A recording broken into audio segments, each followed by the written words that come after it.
Good afternoon, everyone. Thanks for taking some time to be on with us today. Of course, we know how busy everyone is, so we really appreciate spending a few minutes with us. Not sure how many of you were able to be on with us. It was 2 weeks ago on our first webinar, but I'm sure some of you were not. So I'll do some brief introductions again to kick things off. My name is Tom Ehlers. I'm the founder and president of Method Learning. I'm also a parent of twins, as I shared last time, finishing 8th grade and heading into high school next year. So for me, it's a topic that I'm not only interested in on a professional level, but also on a personal level. So full disclosure there, I have multiple motives. As far as our panelists, it's really exciting to have the group that we have on, just a wealth of experience. And so first off, Dr. Tim Poyton, he was recognized in 2011 as the Counselor Educator of the Year by the American School Counselor Association. Currently, he's a professor in the Department of Counseling and School Psychology at the University of Massachusetts, Boston.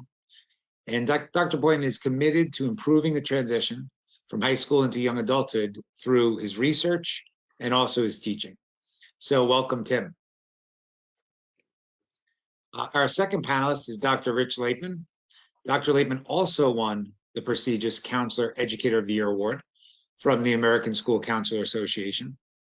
He's a professor, a counselor educator, and a psychologist committed to transforming the profession of school counseling from an ancillary support service to a comprehensive program that's central to the academic, personal development, and also social justice and diversity mission of every school. So welcome, Rich. And last but certainly not least, Dr. Amanda Stirk has worked in education for 20 years as a teacher, a school counselor, counselor educator, and also a higher education administrator. She's helped thousands of students more successfully make the transition from high school to young adulthood. And I'm very excited to announce that Dr. Stirk recently joined Method Learning to lead our college and career advising division. And her impact has already been substantial. Welcome, Amanda. So let's jump right in. Our topic today is a strategy for making informed college decisions. And I'll turn it over to Amanda to lead us off. Excellent. Again, thank you all for being here. As Tom said, I know you all have very busy schedules, so we do appreciate this time together. Just a few housekeeping things. Do make sure that if you have any questions throughout this presentation that you just put it in the chat, and we are happy to answer those as we go. And we might also, open up for Q&A session a little bit later. So first thing I would like to do is to kind of figure out who we're talking to today. So I am going to launch a poll, and what I would like to know is quick poll. So how do you serve students? Are you a counselor or educator within the school system? Are you a trio higher education program? Maybe you do private advising, or maybe a parent, student.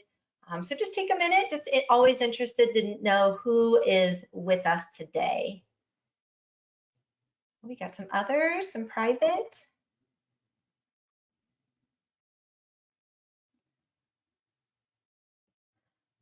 Fantastic, a little bit of everything it looks like, but it definitely looks like trio, higher education, maybe upward bound programs. Counselor educators are definitely the majority of who are here.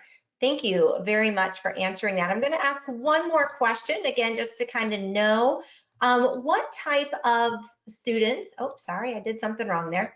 What is the typical grade that you deal with? Are you mostly middle school, 12th grade, 9th, 10th, 11th, 12th? So kind of what's your norm in serving?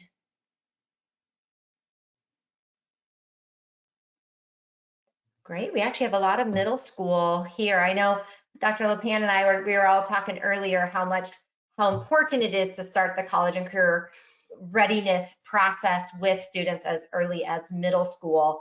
Unfortunately, too many programs kind of leave it till the very end. So it's great to see middle school here. No 9th right now, but a lot of 10th, 11th, and 12th. Fantastic. I will close that poll. And again, just wanted to say hi and see who we're talking to. So we're going to get started today. So what we are going to be discussing is what we call LEADS. It's a strategy for making more informed college decisions. And we'll actually talk a little bit how we came up with that acronym, what it means, and how you can actually implement it within your own college and career readiness program. Tim, you want to move? All right, there's us. Hello. Find us.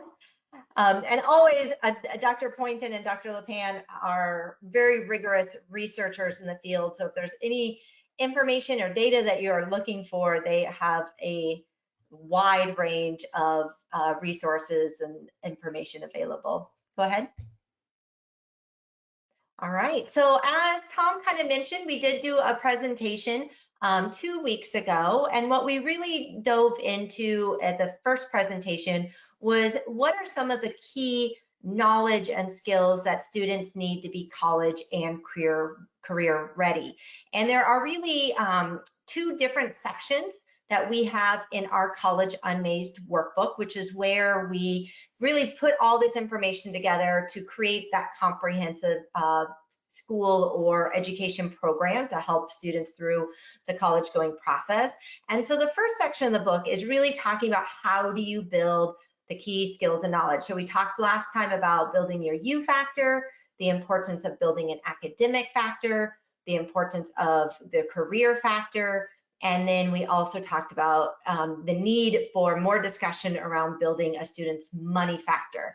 Traditionally, that can be as early as middle school, 9th grade, 10th grade, but that's where we see the most impact on student and student success skills is doing those chapters sort of earlier on in a student's high school journey.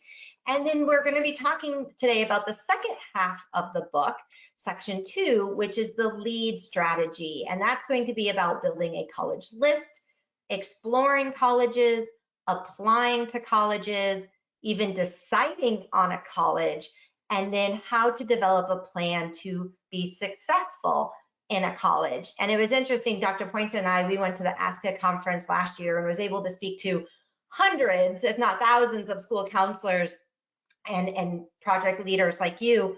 And it was interesting, there's a lot of these steps that we all do really well in our program. You know, there's a lot of resources out there, there's a lot of things, but what we found and what a lot of the educators kept telling us is that we were one of the few programs that actually walked students through a comprehensive, scaffolded system to actually not go from all the way from building a list all the way to actually making a decision.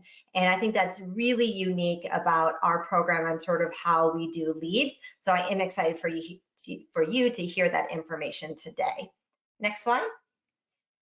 So as we showed you last week, these are our mind maps. This is kind of the basis of our book. So this is section 1, the different factors, U factor, academic, career, and money. If you are interested in a poster, you can see them behind Tim and I. We can definitely get those mailed out to you. But what's really neat here are these are key knowledge-based skills that every student should know as they come out of high school. And then the next slide is our LEADS. So you can see under LEADS, there's a lot of information that students need to know. And unfortunately, a lot of times because of all the students that we serve, it's very easy for us as educators to just kind of skim over these or not really explain to students how they're all connected. So throughout the College UnMazed workbook in section 2, these are all the key pieces of knowledge that they are going to learn specifically about the college and career readiness process. All right, next slide. All right, so I'm going to pass it over to Dr. LePan to start talking about LEADS. Thanks, Amanda, and thanks, Tom, for the nice introduction. But most importantly, thank you to all you counselors and educators out there who are doing such great work with your students and families for sure. So I want to emphasize what Amanda was saying, and some of you, I know many of you, it seems like you're working with middle school students. So we've really thought about this from middle school all the way through high school. So the college and career readiness from middle school up to about 11th grade, and then the informed college decision making in 11th and 12th grade. Now, what I'd like to do is start by asking you a question. I wish I could see you all. Think about this. Where are you safer? Where do you feel safer? No, actually, where are you safer? If you're 30,000 feet in the air on a commercial airline flight, or you're driving to the airport, where are you safer? Just think about that for a second, just quick answer. The statistical answer is you're safer when you're flying at 30,000 feet. Me, I don't particularly like to fly. And even knowing that fact, I feel safer driving, even though that's where I'm more at risk. This is a good example of how our emotions and subjective reactions cancel out our statistical understanding of events in the world. Knowing the fact that statistically by far it's safer to be in an airplane than actually driving on the highway to the airport, it doesn't change my emotional reaction to that. Now, if you're familiar, this is kind of, LEADS really is also kind of, we drew a lot from Kahneman and Tversky's work, which they won the Nobel Peace Prize looking, and it's really, they transformed economics in an understanding that consumers aren't necessarily rational. Consumers make subjective and emotional decisions, right? Their work has had wide applicability. If you ever go into an emergency room in a hospital, it's likely that the doctors have sort of been trained up on a better decision-making strategy based on their work. We feel that some very similar things hold for college decision-making. That LEADS is a strategy that balances the playing field between our emotional subjective factors and our data-informed factors. So let me give you a couple of examples how this in actual young people that you're working with. So this is a true story. I know a young woman who's now graduated from college, but when she was entering, she got a scholarship offer, in quotes, scholarship, to an out-of-state public university. She felt special and wanted by this. The only thing was I could tell there really was no scholarship. What the university was doing was that they were discounting the price of tuition so that she could go as an in-state student. That's how public universities in my area kind of compete for the students they want. And many of them make more money by having out-of-state students come in. But she couldn't, that idea that she was getting a scholarship and she was valued and wanted overrode that for her and her parents as well. I don't know if the Boston Globe, about 2 years ago, did a study on what happened to valedictorians of the Boston public schools. And the outcomes were really pretty depressing and disastrous. I'll give you one stat. For the Boston City Schools, the valedictorians, 25% of them said they wanted to go to medical school after they graduated from college. Not a one of them went to medical school. Okay, and yeah, so and what they were talking about is the problem of getting really good counseling and the questionable kinds of decisions about which colleges students went to. So I think we've talked about this a lot, but that there are, how many times have you talked with a young person and they've said, oh, well, I really like this college, and what they're talking about is they like the tour guide that they went on, they connected with the tour guide. So what we've come up with LEADS is a higher order thinking strategy that breaks informed college decision-making down into 5 steps. So and as Amanda was saying, the students will actually make decisions about which college they want to go through as they go through that. And not just that, they'll then also create a college success plan about how they're going to be successful once they get there, because we all know about the really bad retention and graduation rates that go along with that. So here you have the stepping stone where we start off with list, where we help the student to narrow their choices from 2,400, there's the 4-year colleges and 2-year colleges, and then they move to explore, where they gather and interpret objective data and facts for about 8 to 12 colleges. They then will turn around and apply, so submit applications to about 5 to 8 colleges that are worth their time and money. And then we'll help them to decide on the one college that is, that really is best for them at this point, and then succeed to help them and develop and implement a college success plan. Mm-hmm. Okay.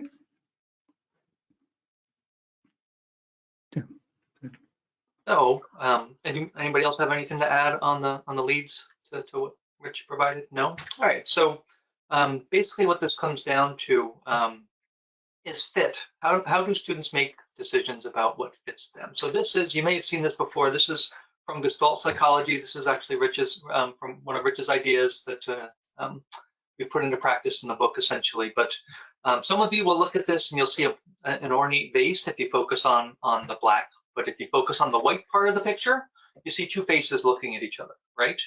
But if I tell you what to look for, you can actually see the whole picture. You can see both the vase and the two faces looking at each other.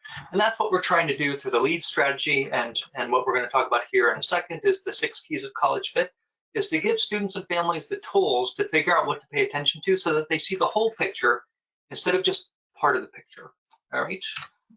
So that's in a nutshell what we're trying to do through the LEAD strategy. And a primary tool that we use to do this is the 6 keys of college fit, which begins with the academic match and career match, etc. I think you can read these, but Amanda, want to take this? Yeah, so I think, one of the things as a former school counselor and, working in college admissions, exactly what you're saying. We use the word fit a lot, right? Oh, what's your fit as a student? But what is really lacking in sort of students going through that process is being able to use objective information about what are my needs as a student. So when you're looking at the 6 keys of college fit, it really expands on the different aspects of what you need to look at in looking at a college, because not everybody needs to look at selectivity. Not everybody needs to look at, ACT, SAT scores that I need to get in. Some people, am I able to pay for college is a much more important aspect of college fit. Or if I am a student with learning disabilities in a 504 IEP, what are the services that are going to be available for me when I get to a college? Or if I'm a second language learner, what are my resources to go to the writing lab?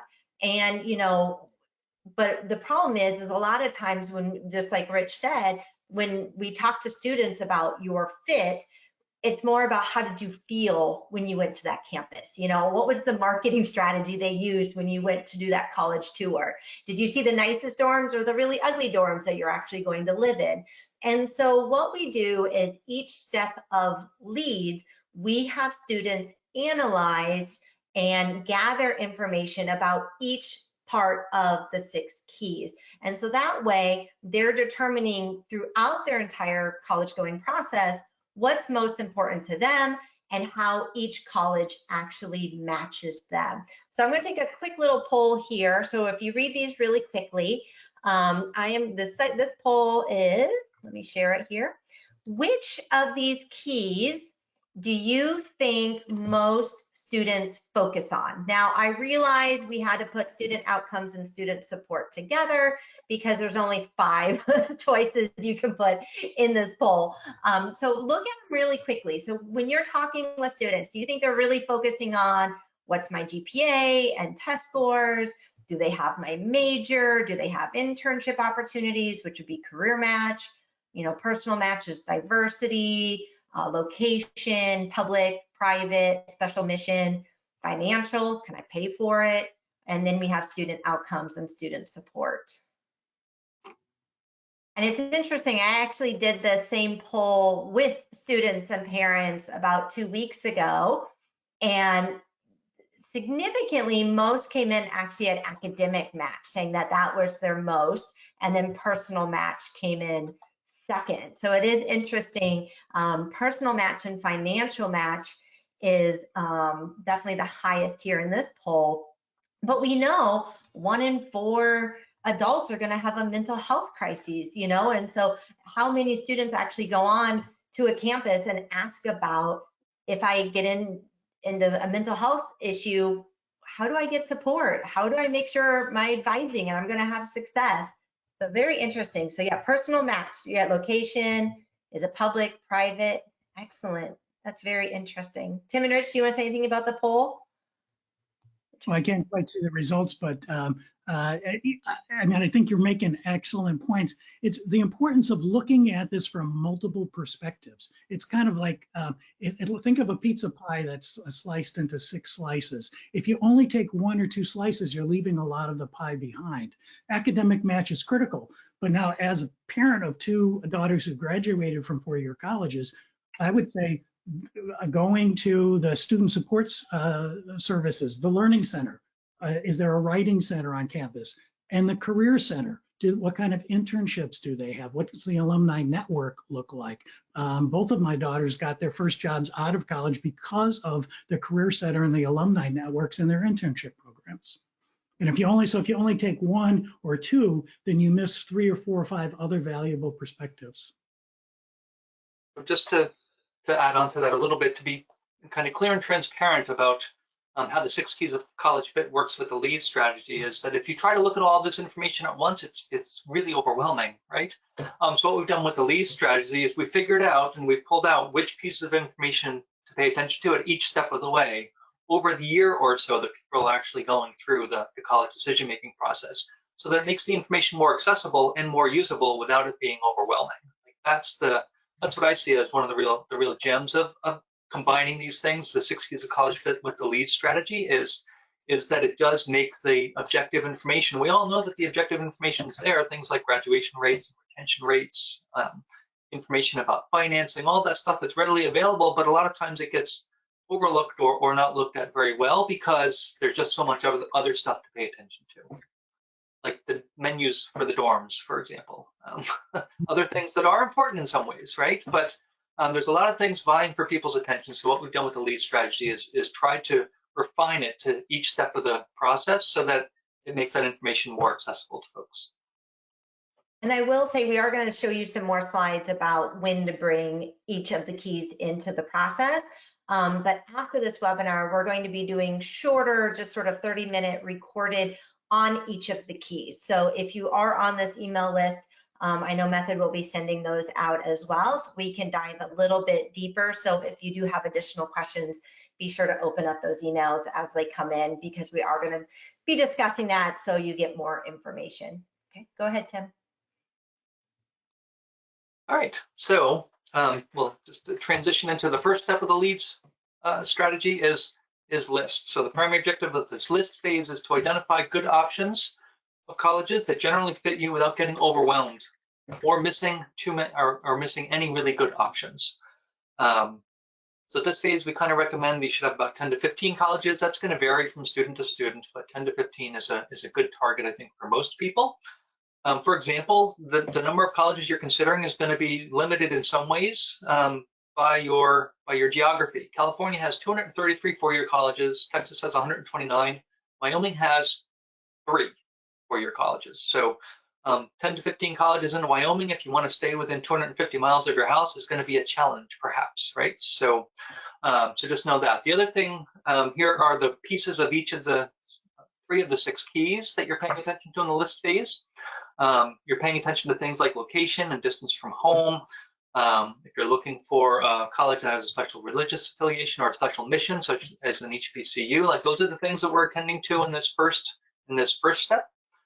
We also want to make sure that the colleges are going to help us explore careers and majors that we're interested in. And we also need to pay attention to pieces of academic match, like do we need distance learning opportunities?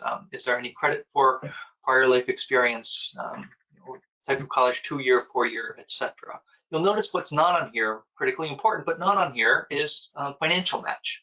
Of course, paying for college is really, really important, but we don't include it here because 2 reasons. Number one is that it's hard to really to do a good job of estimating the actual cost of attending a college, the net price, if you will, at this stage. And the second reason that we're not including it here is that, oh man, I lost my train of thought. Sorry. Geez. Because of the finance, you don't. You were saying about the you don't know how much it's going to cost. Yeah, you don't know how much it's actually going to cost. So, and there's no good way to estimate it. So, so we leave it off of here, even though it's a critically important piece for a lot of students and families, right? If we included it here, it could be, we could be leaving off really good colleges, A or B. It would be too hard to actually do a good job of gathering that kind of information for 10, 15, 20, 30 colleges that you may be considering in this initial list phase. So sorry about that. Well, Tim, I can't remember if you said this in it, but see the whole thing about what the sticker price is, you don't really know what the actual price is going to be because so many places give so much money and it varies based on that. And some private colleges that you might think are way out of your price range really are not. They may actually end up being the best financial options for you. Yeah. So in the book, we refer to the College Navigator because it's free. It's federally funded. In other words, paid for by your and my tax dollars. It's freely available to everybody, but you'll find the same kinds of tools available in the College Board, Naviance, etc. You'll be able to basically go through and develop a list using a tool like this to filter the colleges down to a more manageable list that you can then go through and select the colleges to bring into the next phase. So again, here we're talking, this is a picture of the College Navigator. Most of the sites use the same data at the end of the day. It's called the IPEDS data. So it's the Integrated Post-Secondary Education Data System. All the colleges that receive federal funding are required to report their data to that data set, and that's where, again, a lot of the information sources, a lot of the information providers like the College Board and Naviance take the information from there. So this is, in a way, using the College Navigator is one way of going directly to the source. All right. So once you've come up with 10 to 15 or so colleges to consider in the list phase, the next step is to explore those colleges more deeply. So here, we're going to consider all 6 keys, and we're going to add in, so we've got the academic, career, and personal match again, and we're going to add in now the financial match, student support, and student outcomes. All right, so again, we can do this deeper dive, if you will, into the smaller list of colleges. As you can see, that might be overwhelming if we tried to do it for all of the colleges that fit our initial criteria. But now we've kind of handpicked a list that we feel good about, and we're going to investigate them a good bit more closely. And these are the pieces of 6 keys that we're going to use to do that.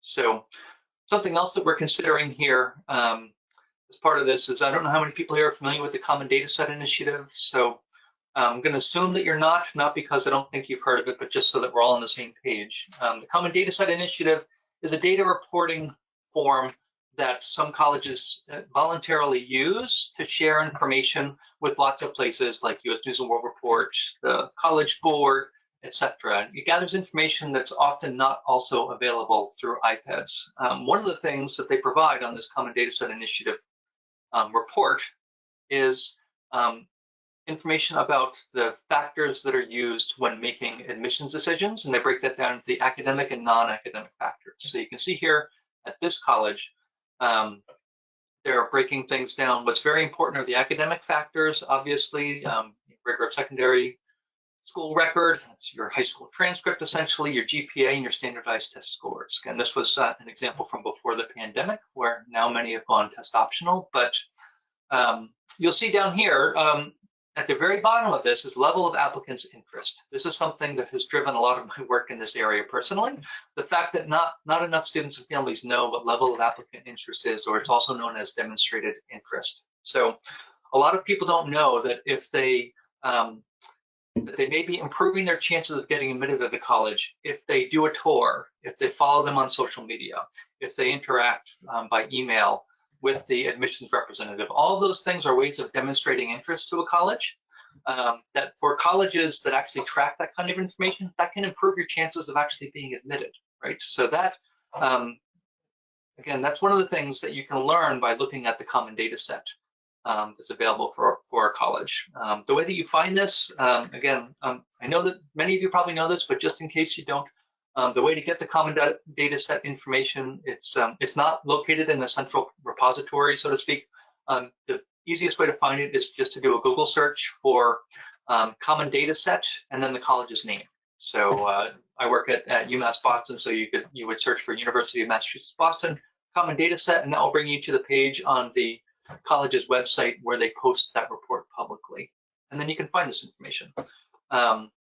Not everywhere participates in the Common Data Set Initiative. Generally speaking, public colleges are more likely than private colleges to participate. But Amanda, you have anything to add to this, or Rich? Yeah, I will. I think one of the key things here in the Explore is we provide the students the opportunity to look and explore colleges in different ways. So even though iPads give us this really great resource of information and data that we need to teach students to look at and to use, you still need to go visit the colleges. You still need to talk to admissions. You still need to do a college fair and get their brochures and get their information. So it's really important in that explore phase to be really explicit about the different steps that students need to do to ask the right questions. So once they've sort of figured out, like, okay, what's career match? So what are the questions when I go to visit the college? What questions under career match can I ask that actually benefit me the most, or under financial match or personal match?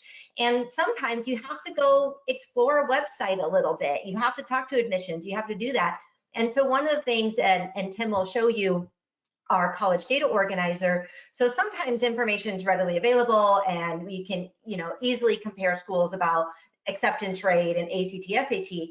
Talking about a student support program, you have to really dig into that and ask some deeper questions. And that's one of the things that I think is really critical in Explore, is that they understand they have to be proactive and self-advocate when they do that exploration. And they can't be passive. They can't go on a tour and just expect the information they need is going to be given to them. So that's something that I think that, we and I can always do better in, is how do I inform my students to actually go through the Explore section in a much better way that it's best for them, and figuring out what their 6 keys of college fit are. Rich? Yeah, just quickly, just to add something in, it may not be apparent from the slides, but in every chapter, we have a brief about what the content is, but then we have an example, and we show the reader how to go through and do this, and then we have them do activities afterwards. So we never ask a student to do the activity without having a concrete example of how to go about going through that. And as Tim is right, level of applicant interest becomes very important. And we know, Tim and I know a person who got into MIT, but got turned down at a college that he was had way higher test scores, and but he kind of treated them as a school he wasn't that interested in. Didn't go to orientation, didn't do a number of things. So these things become quite important. Great, thanks. So just moving on here. So speaking about the cost, as we've alluded to, this can be very important. Something else we alluded to is the fact that while private colleges often have a higher sticker price or a higher cost of attendance, the actual price or the net price that many students and families pay can be very different. So what I want to highlight here, this is information that's available through the College Navigator. Is you see here at this college, 100% of the students, the freshmen in this case, but 100% of the students at this college received an average scholarship discount of $39,515. Now the actual tuition was $58,000. That represents a 70% tuition discount from the sticker price, if you will. And if you include room and board in that, that's a 54% discount on average. So students at this, so the take-home message is that nobody that attends this college pays the sticker price, and the average student actually gets about a 70% discount on the tuition, right? I hear my daughter's a junior, so I'm hearing her friends talk about this, and her friends' parents talk about this, and I've heard so many of them say, just the other day, somebody say, oh, they're planning on going to that college. Well, that's big money. And I'm like, oh, yes, it's a big sticker price, but it's actually not as big of a net price as you think it is, because everybody gets a discount at that college. So I try to bite my tongue and not embarrass my daughter as much as I can, but I still fail at not embarrassing my daughter fairly routinely, she'll tell you. So something else you may have heard about, if this was big here in the Northeast, I first heard about this on the local news station. In the fall this past year, LaSalle University, which is located just outside of Boston, and Colby Sawyer, also at about the same time, which is in southern New Hampshire, two colleges kind of made national headlines for cutting their tuition by about a third. So I've highlighted a bunch of stuff here. You'll see it down here in this purple paragraph. But they reduced their tuition by what they said from $59,000 to $39,000, which is a 33% reduction from the prior year's rate, right? So I'm all for, I applaud LaSalle University for doing this and Colby Sawyer as well for increasing the transparency and what people actually pay, because when you look at the College Navigator information, which is in this case from the 2020-2021 school year, you'll see that they gave every student on average a discount of about $22,000. That's a 38% discount. Now, if you go back to here, it says it was a 33% discount, but they used to give students a 38% discount. Now, I like to be more optimistic of people than pessimistic of people. So I like to think that the extra 5% is not just going straight into their coffers or in their pocket, but going to need-based financial aid that they'll give in another way. But just to be clear, like this is a shell game, and this is a shell game, as you know, that a lot of colleges play. It's not that they're actually giving students money, it's that they're not taking money away from the student and their family, right? And that's what we need. That's the net price. That's what we need students and families to focus on. I've also heard a lot of students and families say, oh, well, I heard this, like, I'm going to try and quote it. I had a parent tell me, well, I didn't go to this college instead of this college, or I didn't have my son go to this college over this college because this one gave them more money. And I'm thinking to myself, okay, they gave you more money, but what's the actual cost, right? So it feels good when a college says, I want to give you this much money, but we need to help students and families see this in the perspective of the fact that it's paper money, it's fake money, it's game money. It's not real money. It's not real money to them, and it shouldn't be to you, a student or a family either. So.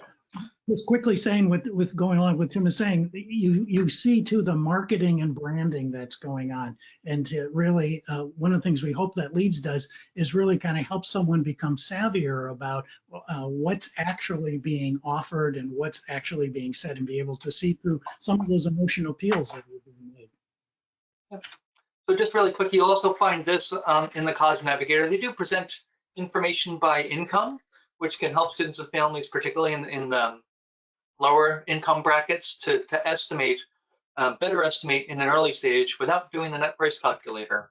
Help them kind of quickly see what students from these varied income brackets actually paid to attend that college. And they provide it for the last 3 years. All right.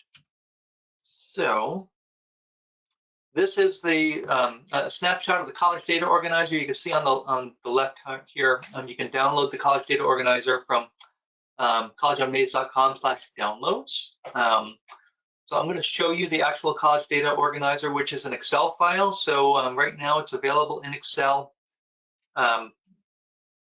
When you download it and open it on your computer, this has some colleges pre-populated, but basically what it does is it provides all of the information for, I forget how many, over 3,000 2- and 4-year colleges here. It's got all of the available information from iPads as well as the college scorecard. And then you can pick it, and when you pick it from the list, it pre-populates a bunch of information. Central Connecticut's, there we go. So it pre-populates all this information. Most of it's from iPads. We do get some of it from a couple of other places, but it puts the information all there so you can see it side by side and easily compare it.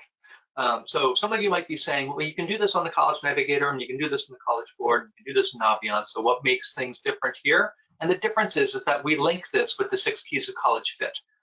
Each row in this spreadsheet, if you will, is an indicator for each of these, each of the 6 keys of college fit, and this becomes a place where students can document both the actual data that we'll pull for them from places like iPads, as well as a place where they can record their own ratings of the college on the things that you can't find and pull from a specific data set, such as feeling your chances of admission, like rating your chances of admission as low, moderate, or high. We have the students, as they're going through the workbook, rate their chances, and then they can put that information in here and store it.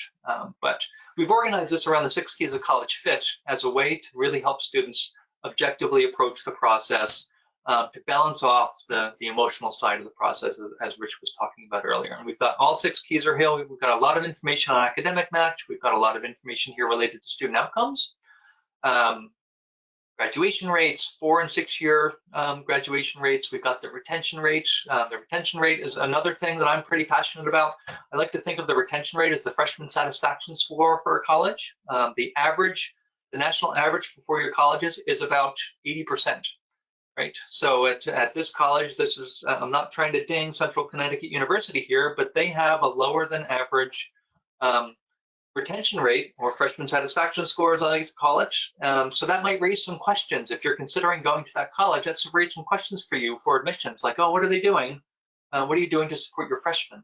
And ask some questions about that. Right? So we've got information there on student outcomes. We've got information there on financial match, the actual costs as they're listed in the College Navigator, estimates for what the costs are for off-campus living, on-campus living. And we've also got the net price information here as provided by the colleges. We also have that information here I showed you earlier, the percent of students that are receiving institutional aid. The examples I showed you earlier had 100%. These, the list that I have here ranges from 67 to 91%. And then you'll see here we've got some blank areas where students need to do some research and some homework, and then provide their own ratings here as a way to document their progress and their thoughts on each of the 6 keys. All right, so that's the short version of this. I want to make sure we have time for questions and to get through the last 2 steps of the process. But anything else to add to the CDO, Amanda or Rich? No, I think the one thing you didn't say is, so we color coded, you can take the color coding on or off, but green is really benefits the student, right? So if they have maybe a lower acceptance rate, or they give more aid, or they have a higher retention rate, those are things that we say those benefit the student. So we highlight it in green. White is in the middle, and then yellow is sort of the cautionary, not a red. We don't want red. We specifically went for yellow. Just, so if I'm looking at the school, say Stony Brook, and I want to know why, it has a little bit higher student to faculty ratio, or, I see that the admission rate is one of the toughest of the schools. And every time you add a school, the colors change because it's your own list. So click on charts real quick. My favorite chart, Tim, it's always my favorite. And this is something that we use quite often in the Explore chapter, and I really love, especially with working with method and test scores and where do test scores come in. So what's really neat is here, by typing in your composite score, either ACT or SAT, you can sort of start seeing where you fall within that 25th to 75th percentile. The other new data point that and we're always updating this because there's all new information that comes out. And so one of the new data points that we just added for the April is that how many students that enrolled actually submitted ACT, SAT scores. And some of the schools, it's really surprising. Some are still as 80 to 90%, some are 20%, some are 50%, but that helps us really start to understand, do we need to really submit scores? What's sort of their policy around it? So it's starting to kind of peel back and provide more transparency on that application process. So that's what we're going to start rolling into now. So again, we love our college data organizer, and thank you always to Tim.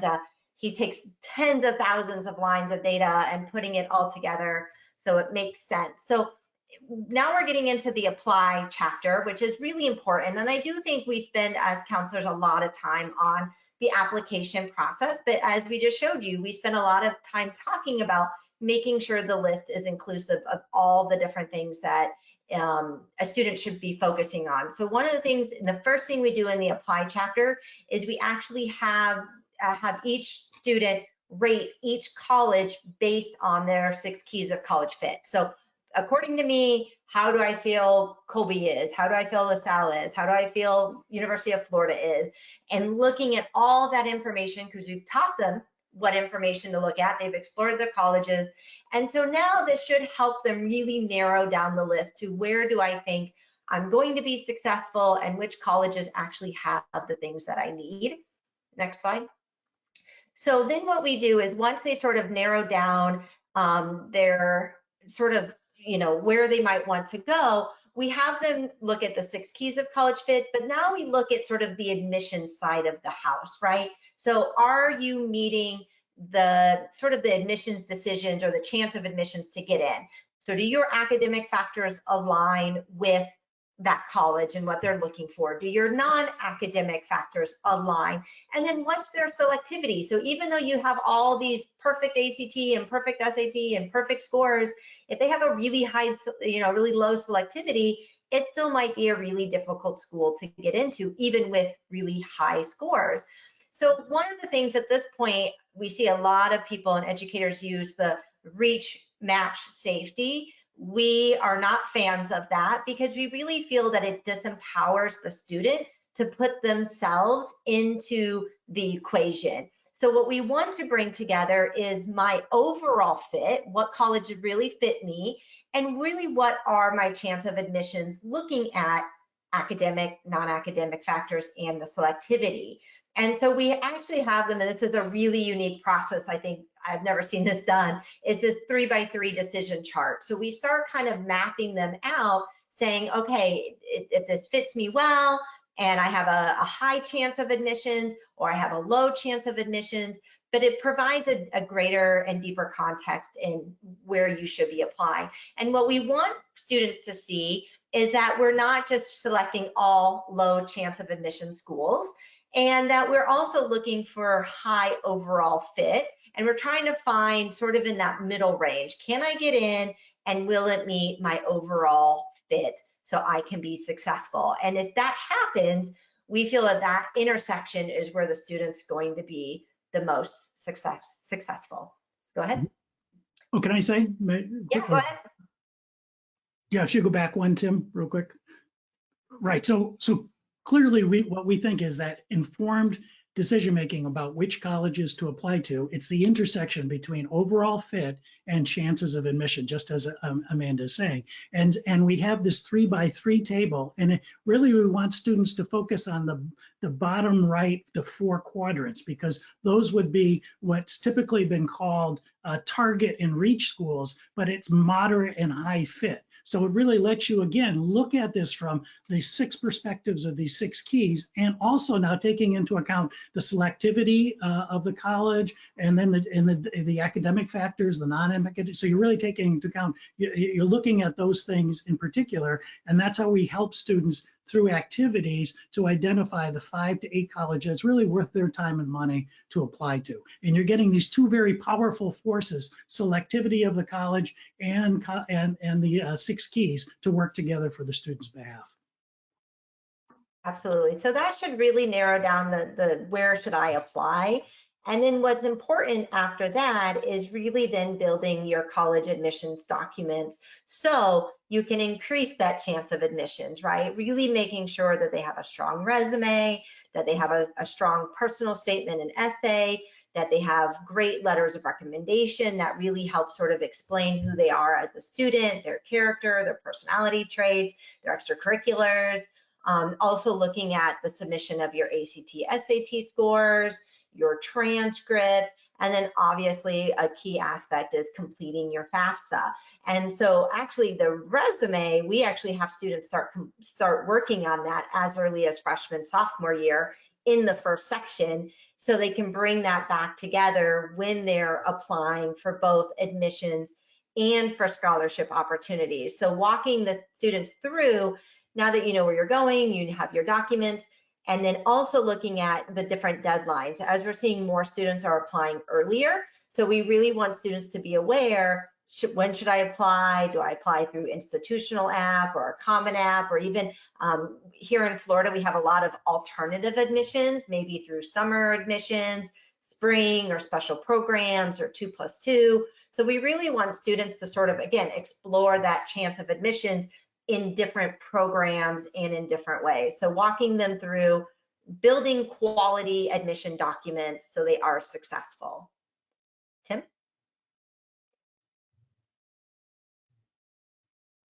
And then this will take us into, so once they've applied, they've submitted their documents, they've hopefully with FAFSA, they submitted their FAFSA, then there's kind of that lull of time of waiting for those decisions to come in.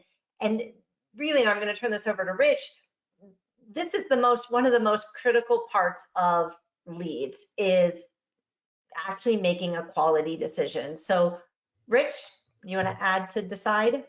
Yeah, so if you go to the next one, Tim, so think about this is now it comes down to it. Which college are you going to decide to go to after you've received your acceptance letters and you know what's gone on? And what we've done is developed, we've a higher order thinking process to take students through. And if you see on the left, remember, understand, apply, analyze, evaluate, and create. That's kind of a variation on Bloom's taxonomy. And that's and it really ties the last two chapters of the workbook together. So I'm just going to just briefly walk you through it. So remember, what we have students do is recall and review what they've learned and organizing important information like what they've gotten from their award letters. And we have examples of an example of an award letter for our case in there as well. So we have concrete examples to go through.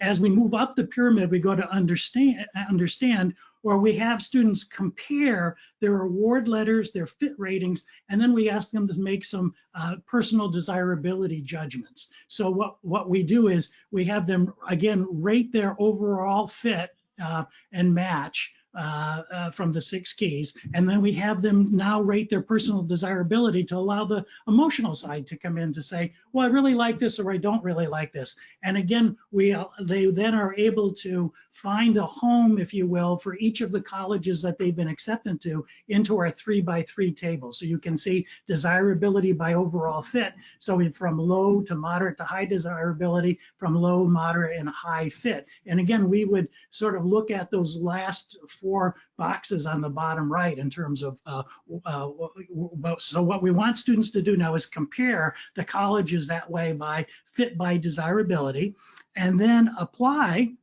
We want to help students, we help students interpret that data to kind of really wrestle with what that means. One of the things we find oftentimes is that when you present data to people, sometimes they don't take enough time just to sit with it and try to think about what's it really saying to me? What does it really mean?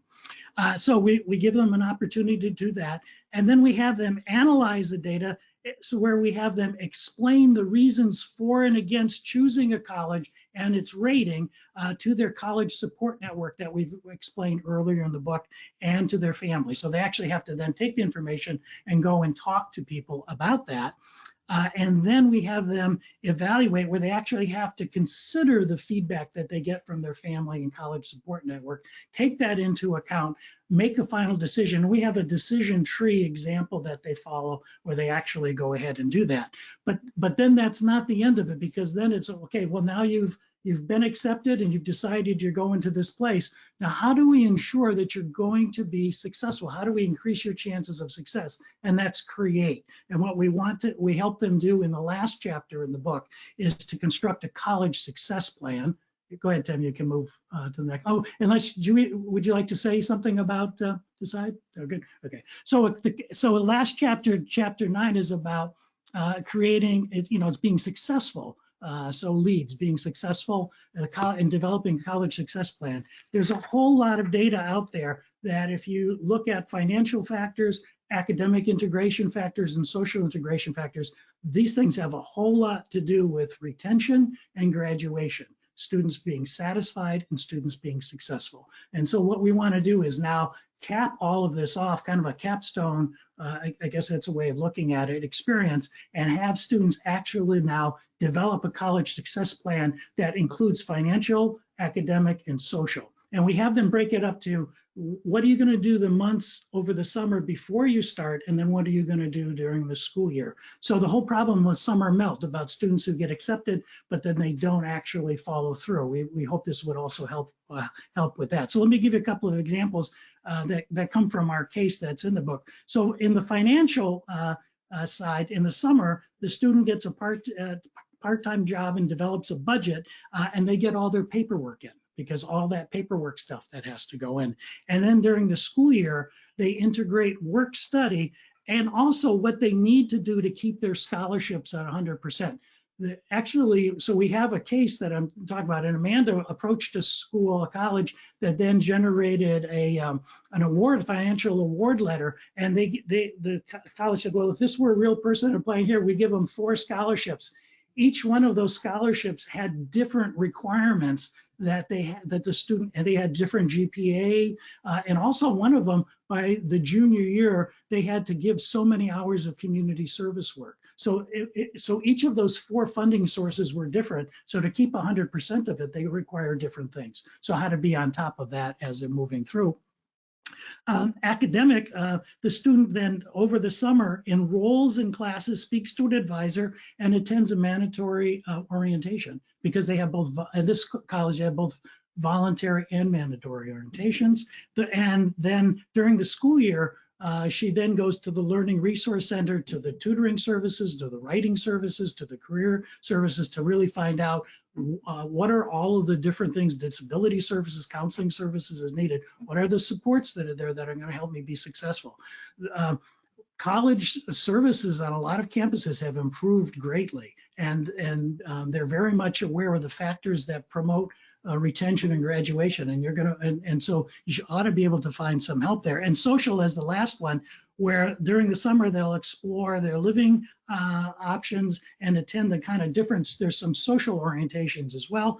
And then certainly during the school year, things that you can do to really manage your social relationships and become engaged in the community itself. So we really want to help students really not just think about it in the abstract, but have a concrete plan laid out about, I'm going to do this.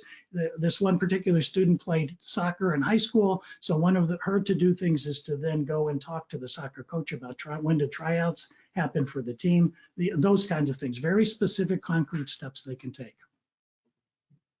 I think it's really critical, Rich, just like you were saying, is too many students, we work really hard at getting a student to post-secondary education, and we're really not doing enough to make sure they are successful once they're there. And, you know, the number sort of changes, and I think I've seen anywhere as low as 41% or 46% of, you know, only 46% of students who go to a 4-year university will actually graduate within 4 years. So either they're dropping out or they're completing past the 4 years. And like Rich says, sometimes they lose scholarship opportunities. That 5th year costs a lot of money. It makes them discouraged. And so, you know, especially if a lot of you are TRIO programs and higher ed programs, and we're seeing that. I think right now during the COVID pandemic, we've lost over 1 million students in higher education. And so there's becoming a larger and bigger gap of students not completing. And so it's just really critical, I think, to have this conversation all the way throughout so they're intentional. I worked at a community college for 8 years, and it's just shocking about really great kids that had support systems don't know how to talk to an advisor or how to get involved on campus. And you know, I've talked to so many adults, like, if I could have just known to get involved sooner, I would have done X, Y, Z. And so I think the succeed, both the decision and succeed are just such a critical piece, and this is something that I don't think we do. I know I didn't do it enough, for sure. It's almost like a cultural myth. It's like a fairy tale. Once I get into college, I live happily ever after. Yeah, I'll be fine, no worries. And if it's not true, that whoever would think that has never gone to college, because that definitely is not what college is about. And, you know, all of us were pretty much first-gen students. And so figuring it out, we kind of all figured it out, and everybody had sort of different pathways. But if I would have had somebody to help me, I would have done a lot better and utilized all my time and resources a lot differently. So really excited. If you look within the handouts, and I will see if I can share it here. It should be already in the handouts. I have this curriculum in a box. As we said, you know, Tim, Rich, and I, we started this project in what, 2020, I think it was before COVID.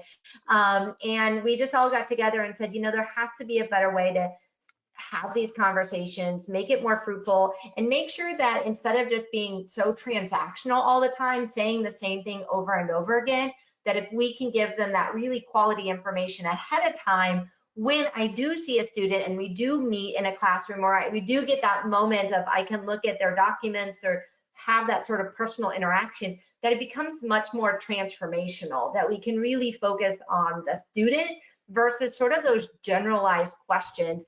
But like Tim was saying with like list and explore, we really thought out, instead of being an overwhelming process, what information do you need at the right time so you build that knowledge and you're successful every step of the way? Because as Tim said, there's so much information out there, it's almost overload for our families, and they just don't know when and how to use the resources available.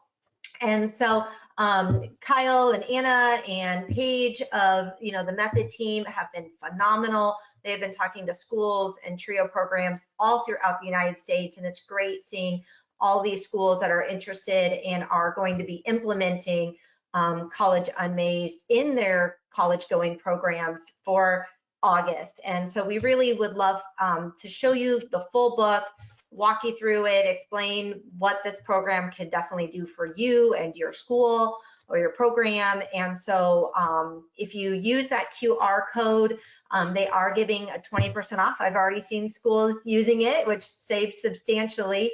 And you just get there's 40 guided lesson plans. They're all printed. You get all the PowerPoints, all these really cool graphics we showed today. It's in a step-by-step process. You get 9 different student knowledge assessments, these little quizzes, so you can use them within your program to see where they're at. You also get a parent communication letter. So every single time you finish a chapter, you can send out that message to your family, so you deepen that conversation not only with your students, but with your families as well. And so you're teaching the parents alongside the students on what information they need when they need it.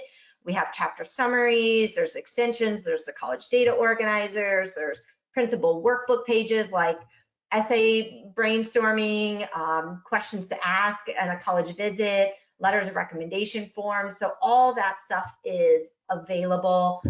It's ready to go. You'll see that the box is behind me, this beautiful box, and everything comes right there along with these really cool conversation cards and your posters.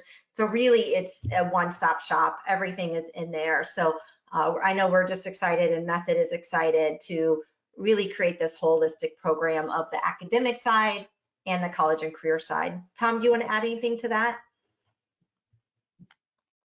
Yeah, no, I just wanted to add, thank you. Thank you, Amanda and Rich and Tim. I've taken like 5 pages of notes as you all have been talking. It's a lot of information, obviously, but it's really valuable information. And again, my son and my daughter are only in 8th grade right now, but I feel that, there's so much to this process that you really have to start gathering the information now. Obviously, things are always changing, but no, the feedback that we've gotten from this curriculum box and the guide has been really positive. So yeah, I encourage everyone to reach out. I'm sure people have different questions, and I just really appreciate all 3 of yours time.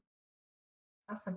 Well, we'll just wait another minute or two. We really didn't have that many questions in the chat box. So if you do have a particular question that we did not answer, if you want to answer it, ask it now. I'll give you a few minutes. If not, you can always email me. I'm amanda@methodlearning.com. You can also look us up, but we are happy to answer any questions afterwards. Kyle and his team, if you have questions about the curriculum and the workbook, they are more than happy to meet with you and share that with you. Yeah, don't be shy, everybody. Feel free to put a question in the chat. I actually did have a quick question. I might have missed it. Rich, I think you were sharing, or maybe Tim, the retention rate number in the college data organizer, or just retention rate in general. Is that just from 1st year to 2nd year, or that's each year? Yep, no, that's 1st year to 2nd year. So the outcomes that they track are retention rate, which is full-time first-time freshmen that returned as sophomores in the fall of the sophomore year. So that's the technical definition of the retention rate. And then the only other progression metric that we have is the 4-year graduation rate and then the 6-year graduation rate. Okay, 4-year graduation rates just are abysmal overall here in the United States, about 60%, give or take. With private colleges faring a little bit better than public colleges, but sixth-year graduation rates go up 15 to 20% more, but how many people start college with a 6-year graduation plan who start as full-time first-time freshmen, right? So that's the other, long story short, that's what we're trying to do with the LEAD strategy is help people make the right decision the first time so that they don't need to transfer to the right college in a year or two, because not all credits transfer, right? That's another problem, but anyway, thank you, Tom, for the question. Appreciate that. Tim and I, Yeah, and you see, go ahead, Rich. I was going to say, Tim and I did a study where we followed graduating high school seniors into their first and second and third year out. And the best predictor we had of retention in the data was actually just one item that was about to the extent to which they had really thought it through and explored what it was they were going to do. So like putting effort into the decision part of it seemed to be very important in terms of connecting up with retention. Interesting. Yeah, you see the very serious look on my face because, yeah, you're right. As families, I mean, you think about a 4-year. Everything you think about is, okay, how am I going to pay for 4 years? To think about paying for more than 4 years is just, I mean, it's overwhelming to think about paying for 4 years. So it's really important. About 10 years ago, there was a figure that one of the national organizations come out, they figured out it was over $50,000 for each additional year of college that you were paying, lost wages plus, tuition. Now it would be much more than that. But I mean, when you really, and that is one of the biggest predictors of first generation students dropping. Sorry. That happens. So you add an extra year onto that and good luck. And if you change majors, that means you've got, that's one of the issues. And yeah, 1 in 3 college students change majors. Of those who formally declared a major, 1 in 3 change it. I call that career exploration. Rich and I both taught and have done research in career development as well for a long time. And I guess be a great poll question to ask at some point in the future, Amanda. How many people are doing the job today that they thought they'd be doing when they were 17, right? And try to remember that when you're talking with high school students about what their major is going to be when they graduate, because chances are there's a decent chance it's going to change, A, and B, that their path forward in their career development is not going to be a straight line from A to B to C to D. There's a lot of twists and turns, and I think that makes life interesting. That's where it's the qualities that Amanda was talking about, advocating for yourself, the stepping forward, the assertiveness, all the U factor things that we talk about in the book being critical. Thank you, those of you who have stuck around on the call. Appreciate that. We went a little bit over, but thank you. I'm not trying to cut us off. I think this is great, but I just want to acknowledge and thank the people that have stuck around. Yep, and just a reminder that if we will be sending out and be working on some of the 6 keys specifically. So hopefully when you get those into your email box, watch those little videos. We'll keep them nice and short, but that should give you some additional information as well about how to use the 6 keys within your program. So again, reach out to Kyle at methodlearning.com if you have any questions, and we definitely look forward to working with all of you. Thanks again, Tom, for having us on. You have a great day. Thank you. Thanks, everyone.